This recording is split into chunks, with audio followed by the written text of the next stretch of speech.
Bueno, nosotros vimos en el primer video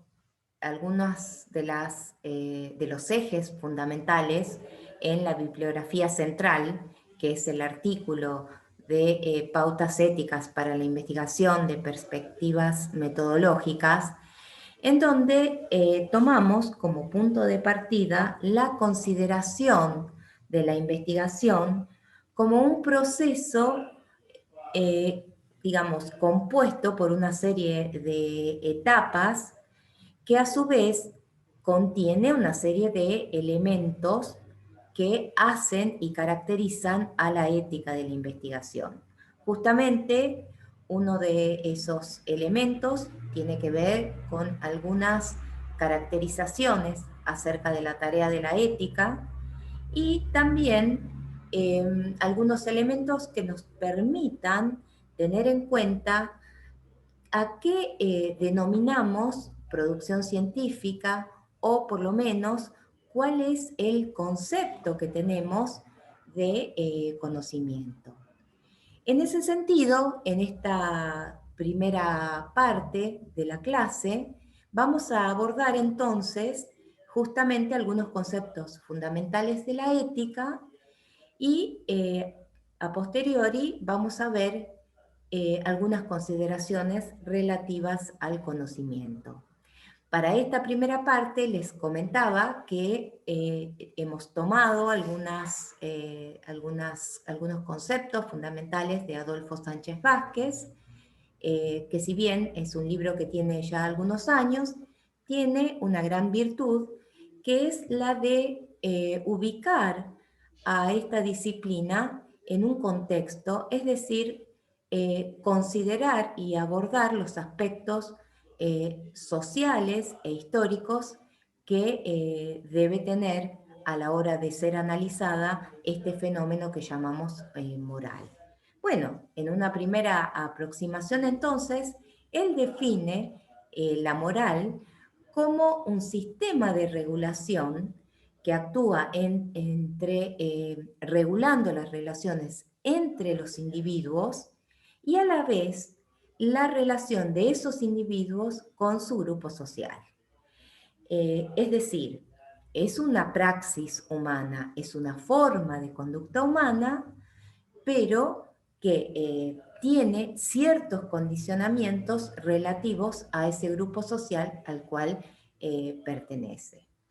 También habíamos visto la posibilidad de definir la ética como aquello que no es, decíamos, un código de mandamientos del cual emanan las normas para obrar, tampoco es un sistema normativo único que puede ser aplicado para todos los hombres en todo tiempo y lugar, y esto por la sencilla razón de que la propia moral no puede ser circunscripta a una sola forma histórico-concreta de comportamiento. Nosotros vamos a ver en un archivo que les voy a subir en el aula, para aquellos que estén interesados en profundizar en relación al tema de la ética, vamos a ver una selección de textos en donde el propio Sánchez Vázquez de alguna manera explica y fundamenta esta concepción que tiene acerca de la tarea de la ética. En primer lugar, él va a distinguir justamente de aquellas éticas normativas de carácter universal, como por ejemplo podría ser una ética de raigambre idealista, como es la de Kant, que pretende justamente establecer una ley moral que pueda ser aplicada a todos los hombres en todo tiempo y lugar. Él se va a oponer a este tipo de concepción e inclusive tiene, les decía, el gran mérito de debatir con lo que va a ser la corriente dominante en su época, que es la del positivismo. Él va a mostrar que el positivismo de alguna manera está equivocado en esta caracterización que hace de la ética, y más que nada porque reduce la tarea de la ética a un solo aspecto. En tanto es una disciplina que no puede emitir proposiciones que sean contrastables o demostrables empíricamente, por ejemplo, debe ser reducida a la única tarea de realizar una metaética, es decir, que la ética, en tanto disciplina, solamente podría decir en qué consisten las normas o tratar de, o reducir a una explicación por fuera de lo que es la ética o el fenómeno moral en sí mismo. Les decía que tiene este mérito de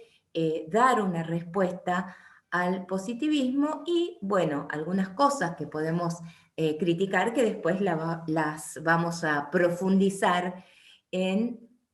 la clase y el encuentro que nosotros vamos a tener. Les decía entonces que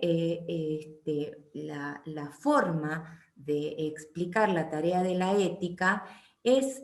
mostrando en primer lugar en qué consiste este fenómeno moral que ella estudia. Es un fenómeno que tiene una ubicación histórica en un momento determinado y más que nada, él va a decir que como teoría que intenta explicar el comportamiento humano, la ética no puede dejar de tener una caracterización de cómo están conformadas las sociedades humanas. En ese sentido, la conducta moral del hombre es un tipo de conducta peculiar en tanto ser histórico, social y que lleva adelante una praxis determinada. Es decir, es una forma consciente de transformación del mundo que lo rodea. ¿Y qué es lo que trata de hacer? ¿Qué tipo de transformación trata de imprimir en este mundo? Bueno, trata de hacerlo un mundo humano, con todo lo positivo y lo negativo que ello implica. Y en esta tarea de transformar ese mundo circundante para transformarlo de acuerdo a sus propias necesidades, este hombre, esta humanidad, va transformando su propia naturaleza. Por lo tanto, y por eso va a concluir lo siguiente, Sánchez Vázquez va a decir que el comportamiento moral no es la manifestación de la historia de una naturaleza única e inmutable, sino de una naturaleza dinámica que siempre se está autoconstruyendo a sí misma y a su entorno. Y esto lo podemos ver claramente en lo que constituye la historia de la humanidad. La moral y sus cambios fundamentales, entonces, no son sino una parte de esa historia humana. Sánchez Vázquez, les voy a poner esa selección de textos, va a hacer una demostración, una explicación de cómo va cambiando esta caracterización a medida de que van cambiando y modificándose las situaciones concretas en la historia de la humanidad. Por lo tanto, la ética es una teoría, entonces, que en la medida que se va a ocupar del estudio de las morales históricas concretas, va a acceder al análisis de la experiencia moral. ¿Qué quiere decir esto? Que la tarea de la ética no se trata solamente de describir qué es lo que hace o cómo funciona este fenómeno moral, sino también de explicar y fundamentar cuál es esa dinámica por el cual se van construyendo los distintos sistemas morales que a su vez tienen un anclaje en la propia realidad concreta. Por eso, una de las tareas justamente de la ética va a ser la de desmitificar de alguna manera, y acá cito a Sánchez Vázquez, las pretensiones universalistas de algunas morales que pretenden universalizar ciertas normas, dejando de lado toda la riqueza que supone un contexto histórico-social. Bueno, en la medida que la ética, entonces así considerada, es una práctica social, vamos a ver más adelante que tiene algunas características que las comparte con el conocimiento, esto es, con la ciencia. Y en ambas vamos a ver que está digamos, el cumplimiento de la realización de ciertos factores sociales que la influyen y que la atraviesan, como pueden ser, por ejemplo, las relaciones sociales, económicas, políticas,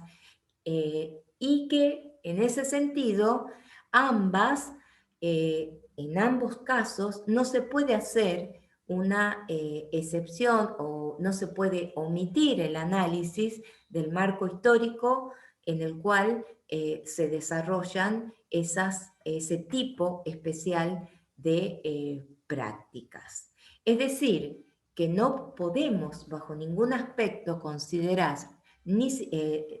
a la ética y a la ciencia en un sentido aséptico o neutral, porque eso sería dejar de lado toda una dinámica y una amputación de su naturaleza histórica. Bueno, uno de los problemas fundamentales que atañen a la ética en este sentido, vamos a ver, y digamos que hacen que ese tipo de comportamiento humano sea diferente a otras disciplinas que se ocupan de la conducta humana, como pueden ser la religión, la política, el derecho, es que uno de los problemas fundamentales que tiene justamente la ética es el de la responsabilidad moral. Es decir, lo que caracteriza el comportamiento moral es que cuando un sujeto que se comporta, o sea, un sujeto sabemos que se comporta moralmente si de alguna manera es responsable de sus actos o se le puede imputar algún tipo de responsabilidad. Ahora, esta responsabilidad necesariamente debe suponer que ese individuo que realiza ese acto ha podido hacer lo que él quería hacer.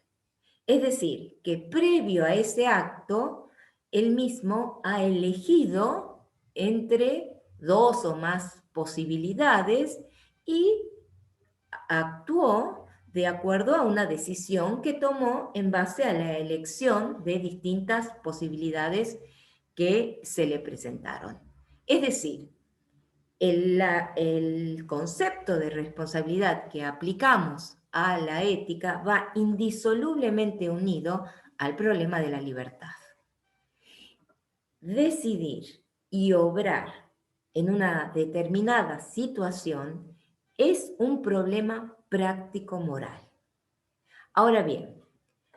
damos una vuelta de tuerca. Investigar la forma cómo se relaciona esta responsabilidad moral con la libertad es un problema que es ya teórico y el estudio de ese o el análisis o la explicación de cómo se desarrolla ese vínculo corresponde a la ética. Es decir, no solamente la ética va a abordar el problema de la responsabilidad moral, sino también el problema de la libertad y lo que se conoce como el problema de la obligatoriedad moral. Es decir, el de la naturaleza y los fundamentos de la conducta moral en cuanto esa conducta es debida y cómo esa conducta puede ser realizada no ya en un plano solamente individual, sino también dentro del grupo social al cual pertenece ese sujeto que nos referíamos en primer lugar. Bueno, la moral, a su vez, va a tener un vínculo, o va a tener, mejor dicho, coincidencias a la hora de ser caracterizada con la ciencia. Nosotros vamos a ver que Sánchez Vázquez va a proponer dos planos para poder analizarlo. Un plano va a ser el lugar en el cual se encuentra la naturaleza de lo moral, es decir, si puede ser llamada ciencia o no, discutiendo, como les decía, con el debate que atravesaba toda la época, que era el debate con el positivismo. Y en segundo lugar, que es el que más nos interesa a nosotros, donde hay un gran acierto por parte de este autor, es lo que va a ser referido al uso social de la ciencia. Es decir, estudiar o explicar la conducta moral no solamente por parte del científico o investigador, sino también, y ahí le agregamos nosotros un nuevo aditamento, ver cómo se proyecta esta investigación y tratar de extender esta responsabilidad moral no solamente al individuo, sino también a otros actores que necesariamente están involucrados en el tema que a nosotros nos ocupa, que es la ética de la investigación. Es decir, en este caso se hace necesario dar un paso más y no solamente analizar el papel del individuo con su grupo social, sino también analizar y tratar de explicar el papel que cumple los estados, por un lado, en relación a las consecuencias sociales de las investigaciones, y por otro lado, investigar el papel que involucra también al mercado como uno de los protagonistas, digamos, de las distintas prácticas sociales que se desarrollan en la actualidad. ¿Por qué? Porque vemos a lo largo de la historia que hasta no hace más de un siglo, la conducta del científico era considerado el centro de la actividad científica. ¿Y a qué se apuntaba? Se apuntaba, por ejemplo, a la necesidad de que el científico detente un grado de honestidad intelectual, porque el objetivo era la búsqueda de la verdad. Bueno, pero a medida que va sucediéndose la historia, vemos que muchas investigaciones tecnocientíficas fueron desarrollándose y que el investigador no puede permanecer eh, impasible ante las consecuencias sociales que involucran esta tarea. Es decir, decíamos, es necesario incluir o por lo menos sacar la idea que tenemos del investigador recluido en su laboratorio y ver que estas mismas investigaciones que fueron modificándose a lo largo de la historia, en la actualidad involucran no solamente al investigador, involucran a otros protagonistas que se dan en el contexto actual, como pueden ser laboratorios, como pueden ser empresas de software, como pueden ser, digamos, algún tipo de empresa que tenga bajo su égida la tarea de, digamos, dirigir esas investigaciones científicas que de alguna manera van a redundar en la sociedad. Bueno, dicho esto, en ese sentido ya nos conviene avanzar y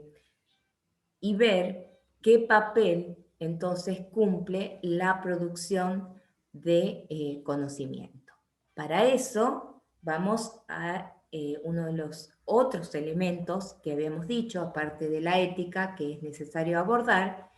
y tiene que ver con el conocimiento, con la producción de conocimiento. Y vamos a utilizar el mismo punto de partida que utilizamos para abordar la ética, y es considerar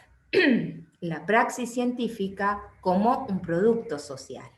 Es decir, nuestro punto de partida es la consideración de que el conocimiento es un producto del trabajo humano. Y por eso mismo, bajo esta misma, en este mismo sentido,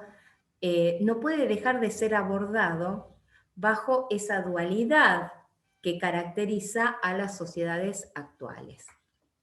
¿Y qué es lo que caracteriza a las sociedades actuales? Bueno, el intercambio entre distintos productos que tienen una finalidad de lucro. Es decir, la producción científica tiene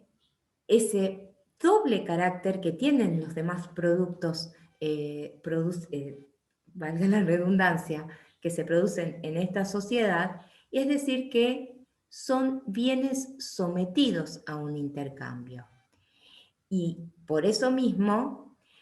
tienen, por un lado, la función de cumplir un objetivo de utilidad para las necesidades de ese grupo social, y porque son denominadas valores de uso, y al mismo tiempo, por otro lado, son parte de toda una dinámica que está bajo la lógica del mercado, y que hace que esos mismos productos tengan un valor por el cual puedan ser intercambiados por otros productos. Es decir, que podrían perfectamente ser intercambiados por dinero. En ese caso ya no se habla de valores de uso, sino de valor de cambio. Bueno, esta tensión, esta dualidad, es lo que le imprime a la casi totalidad de los bienes de nuestra sociedad la característica de ser una mercancía. Entonces, ¿qué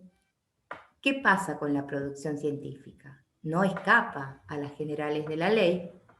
y por eso es importantísimo tener este punto de partida para comprender,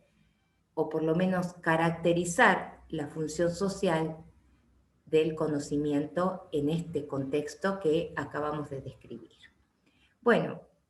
si bien es cierto que en la actualidad el avance tecnocientífico ha permitido que la humanidad pueda dar un salto como nunca antes en relación a la potencialidad del hombre para transformar la naturaleza, eh, vemos que de alguna manera en la sociedad actual lo que caracteriza a la ciencia no es la simple transferencia de conocimiento útil a la sociedad, sino que es también considerada ese producto de la ciencia como una mercancía. ¿Por qué decimos esto? Porque en ese intercambio que mencionábamos al comienzo, vemos que quien posea ese conocimiento podrá acceder a una ganancia monetaria, inclusive, y eso es lo que le imprime su característica tan peculiar, podrá, les decía, tener una ganancia superior a los costos que haya incurrido en la producción de ese conocimiento. Es decir, lo que importa para aquel que tiene ese conocimiento, que puede acceder a ese conocimiento, va a ser es obtener un beneficio que traiga como resultado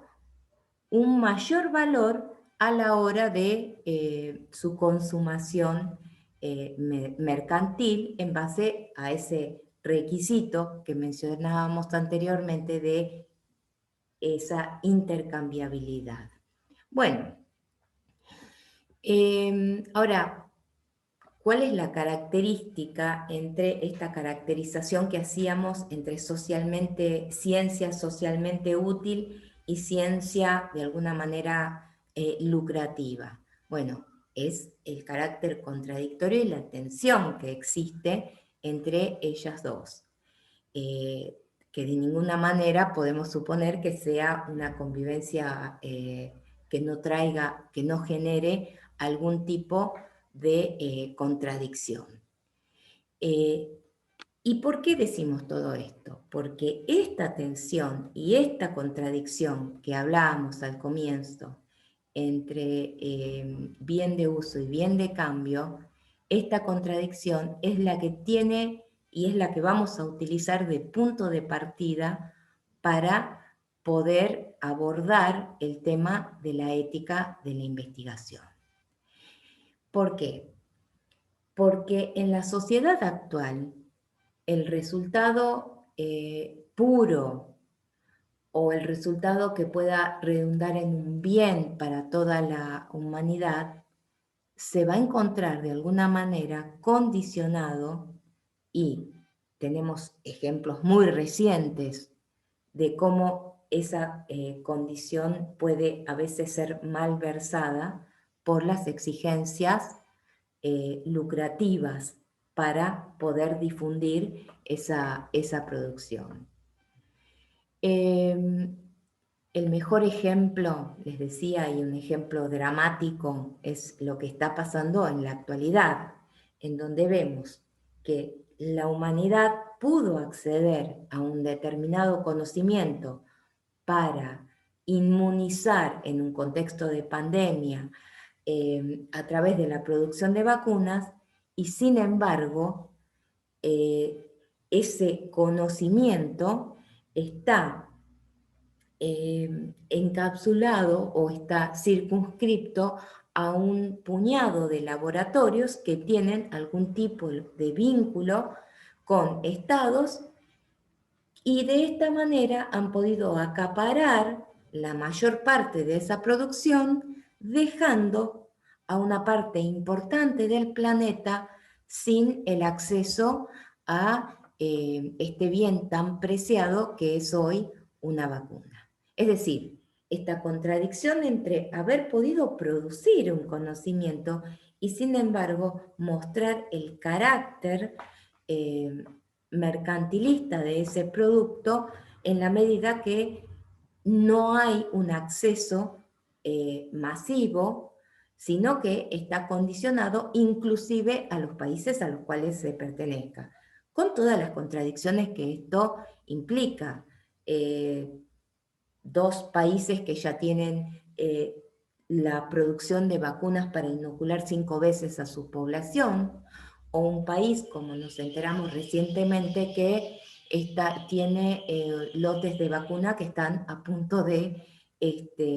caducar. Bueno, en ese sentido, entonces, vemos que hay toda una serie de mecanismos institucionales, y seguimos con el ejemplo de las vacunas, que imponen una especie de propiedad privada sobre el conocimiento. Y esto claramente se ve con la legislación en torno a las patentes. Esta herramienta, como lo es la patente para, por ejemplo, un laboratorio, lo que hace es, de alguna manera, promover una escasez de esas innovaciones, pero por otro lado, le asegura a quien produce y a quien detenta esta patente una renta una renta, digamos, importante. Siguiendo con el ejemplo que habíamos puesto al principio, la industria farmacológica es justamente una de las mayores interesadas en que se sostenga este régimen de patente en la medida que permite comercializar eh, sus productos, que en algunos casos serán medicamentos, en otros casos serán vacunas, promoviendo lo que conocemos como bajo el nombre de industria de la salud. Bueno, esto nos muestra en forma explícita el choque entre lo que llamábamos al comienzo valor de uso y valor de cambio. Y una de las formas en las cuales, uno de los ejemplos, y por eso hemos acudido a ello en el programa, en donde se puede ver este carácter mercantil que se le imprime a las producciones científicas a través del uso de las patentes, es la existencia de los ensayos clínicos. Por eso ustedes van a ver que en el desarrollo de esta unidad, lo que vamos a hacer es tomar como ejemplo justamente algunas de las pautas morales que fueron enunciadas a través de regulaciones